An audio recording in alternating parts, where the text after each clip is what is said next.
So, Judge Jackson, all of us will agree that no one should be discriminated against because of race. When you just testified a minute ago that you didn't know if critical race theory was taught in K through 12, I will confess I find that statement a little hard to reconcile with the public record, because if you look at the Georgetown Day School's curriculum, it is filled and overflowing with critical race theory. That among the books that are either assigned or recommended, they include Critical Race Theory, an introduction. They include The End of Policing, an advocacy for abolishing police. They include How to Be an Anti-Racist by Ibram Kendi. They include literally stacks and stacks of books, and I'll tell you two of the ones that were most stunning. They include a book called Anti-Racist Baby by Ibram Kendi.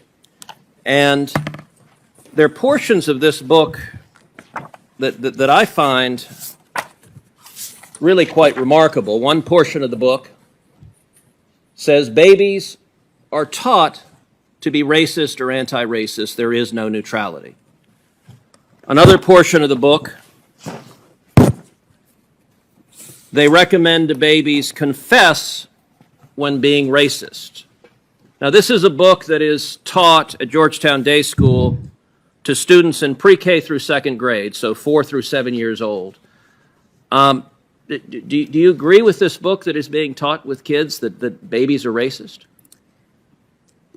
Senator,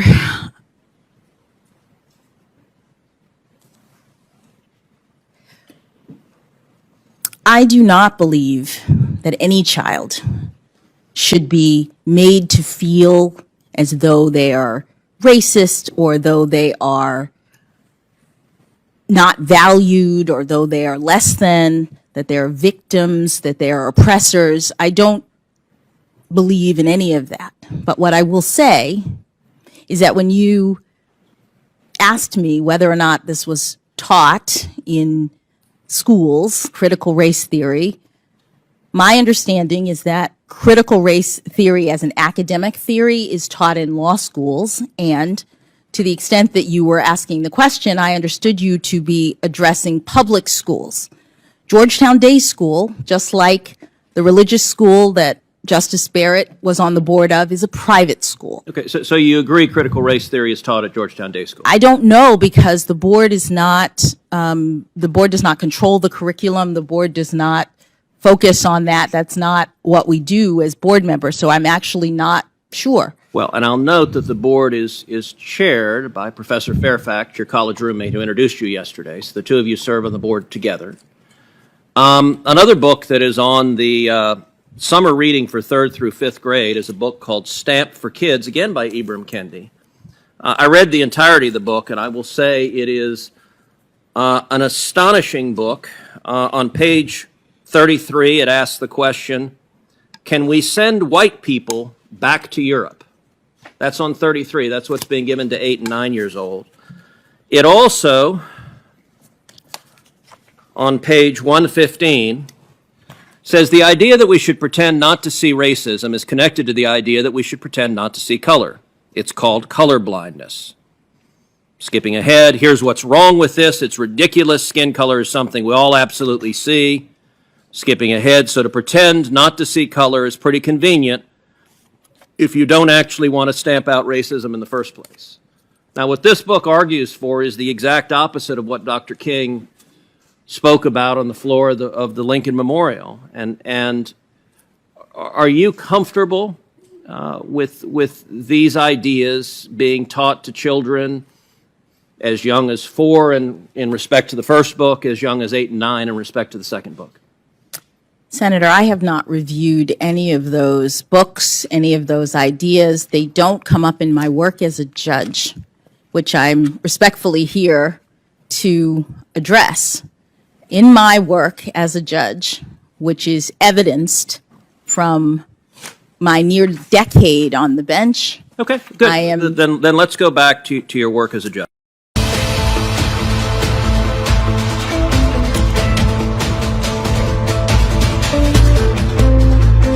The other huge mistake was coming in and doing this massive spending and printing and borrowing of money that was not necessary, was totally gratuitous. And Biden was warned by people who work for Bill Clinton and all these other liberal politicians saying, don't do this. If you do it, you're going to spike inflation. And that's exactly what has happened. We have the worst inflation we've seen in 40 years, and it is a result of the Biden policies. And it's a double whammy, because when you're inflating the currency, when you're doing all that to make prices go up, overstimulating, while at the same time cutting production of domestic energy, that just exacerbates the problem. So that's really what our country's having to deal with, and we're not immune for it. You know, we fight back against all these policies with everything we've got, but when they're printing $5-6 trillion, you know, our entire budget in Florida is $109 billion. I mean, so this is a drop in the bucket compared to what they're doing,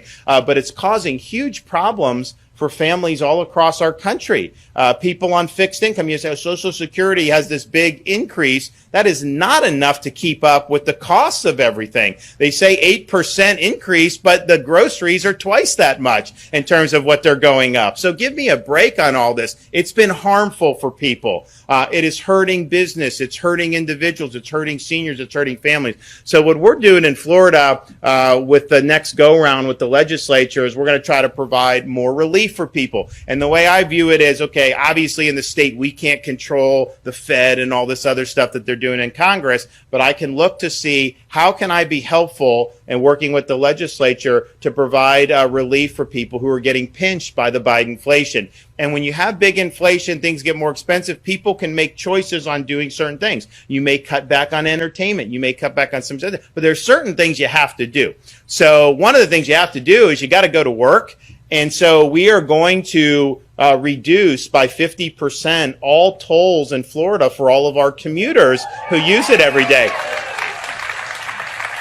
So when you're going, you know, day after day to work, you rack up. Once you hit a certain number, we know you're not a tourist, you're a commuter.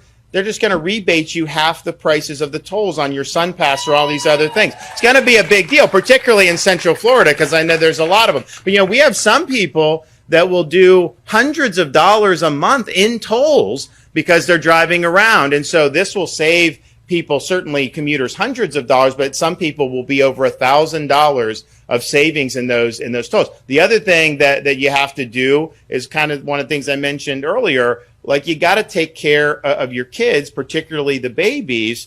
And so we looked at what we did this year for the sales tax holiday for 1 year. And we said, you know what, in Florida, it's hard enough raising kids nowadays. You know, let's make that tax-free as much as we can. So we're going to do permanent no sales tax on diapers and wipes and cribs and strollers and all that stuff. So we want the families to succeed. I think it'll be, and the thing about it is, I remember when we had our first, I didn't realize how expensive these strollers are. I mean, good Lord. And some of them has gizmos on it, and I never figured out how to work those. But it's just like, okay, so maybe if you're spending hundreds and hundreds and hundreds of dollars for a lot of this stuff, maybe not have to do tax is going to make a big difference. So we're doing, and we're also going to do like kids equipment, sports equipment, a bunch of other stuff, books. We're going to do 2 back to school holidays. So not just leading into fall semester. We're going to do it for spring semester as well. So you get 2 bites at the apple for back to school holidays. But you got to take care of the kids. It's not like you just can decide not to on that, particularly with the diapers. If you don't do that, you get really messy really quickly. Another thing we're doing, because, again, this is something you have to do, is we're going to have no tax on pet food in the state of Florida. And I think that's going to be huge for people. Got to take care of the pets. Very, very important. So we're working on ways to be able to lessen the burden. And there's other things we've done. You know, it actually applies in Polk, too, because I know we did have homes that were destroyed, not as many as Southwest Florida. But what I did was I suspended, for people that lost their homes or had really significant damage, we suspended property taxes for them. I'm getting the legislature to come back in a special session between now and the end of the year and we're gonna give them rebates on that tax owed because they don't need to be worrying about paying taxes when they're trying to save their homes or rebuild their homes. And so that's very important, and we're really happy to be able to do that. But you know, what was their answer to inflation in Washington with Pelosi and Biden and all them? They passed a bill called the Inflation Reduction Act. And even now, a lot of the media admits it doesn't reduce inflation. Hell, it doesn't even have anything to do with inflation. If anything, it's going to increase because they actually impose taxes on energy, on different types of oil and gas. So why would you do that when gas prices are high anyway? So they did that. But one of the things they did in that bill was they created new IRS agents. And I can tell you, those IRS agents, they are not going to be going after limousine liberals who support the current government. They're going to be going after you. They're going to be going after people who they don't like. And that is going to sick a lot of government power on an awful lot of people. And the thing is you go after like some sole proprietor, they don't have access to fund accountants and lawyers to be able to fight the audit. So they know that those folks aren't going to be able to handle it, so they just bring the power of the IRS down. They're going to crush a lot of people in this country. And I just think, like, we shouldn't be doing IRS agents. We should be doing 87,000 Border Patrol agents to get this border controlled. And I just think, like, you're doing these IRS agents, and I think that every member of Congress who voted for those IRS agents, every one of those members should get audited every year by the IRS. Let's just make it fair. And you wonder the slop that they're producing in Washington with people like Pelosi. You know, she's been there so long. Why do we not have term limits for members of Congress? If we did that, it'd be a lot better. So we're going to continue outpacing the nation on economy and on our budget and how we run things. But we know that there's some storms on the horizon. Hopefully, they retire Nancy Pelosi on November 8th. I think it's going to happen. I think we're going to get it done.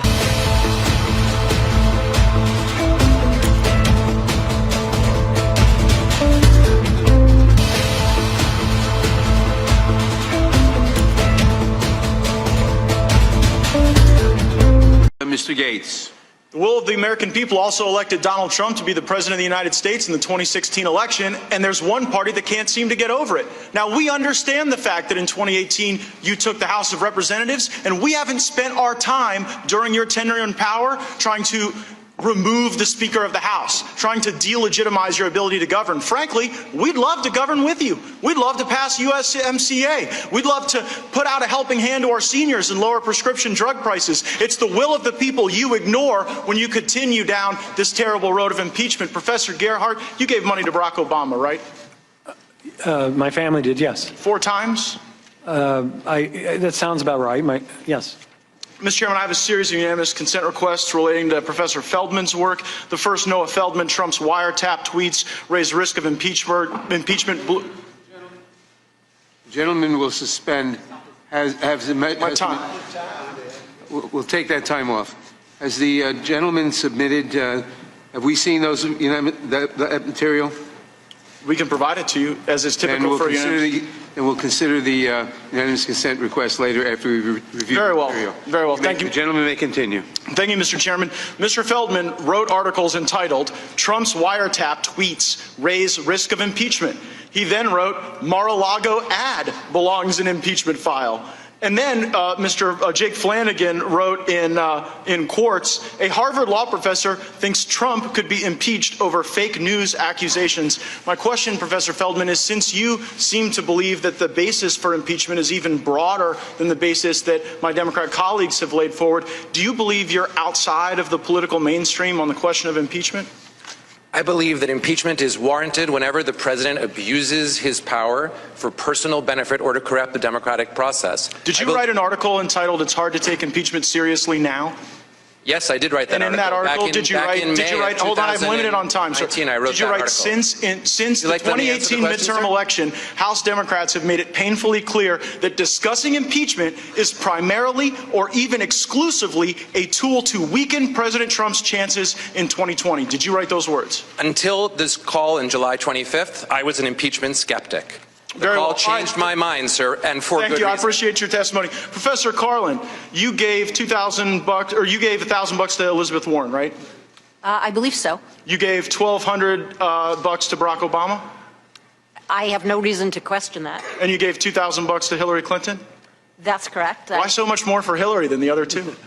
Because I've been giving a lot of money to charity recently because of all of the poor people in the United States. Well, those aren't the only folks you've been given to. Now, have you ever been on a podcast called Versus Trump? I think I was on a live panel that the people who ran the podcast called Versus Trump. On that, do you remember saying the following? Liberals tend to cluster more. Conservatives, especially very conservative people, tend to spread out more, perhaps because they don't even want to be around themselves. Did you say that? Yes, I did. Do you understand how that reflects contempt on people who are conservative? No, what I was talking about there was the natural tendency, if you put the quote in context, the natural tendency of a compactness requirement to favor a party whose voters are more spread out. Well, and I do not have contempt hold on. I'm very limited on time, Professor.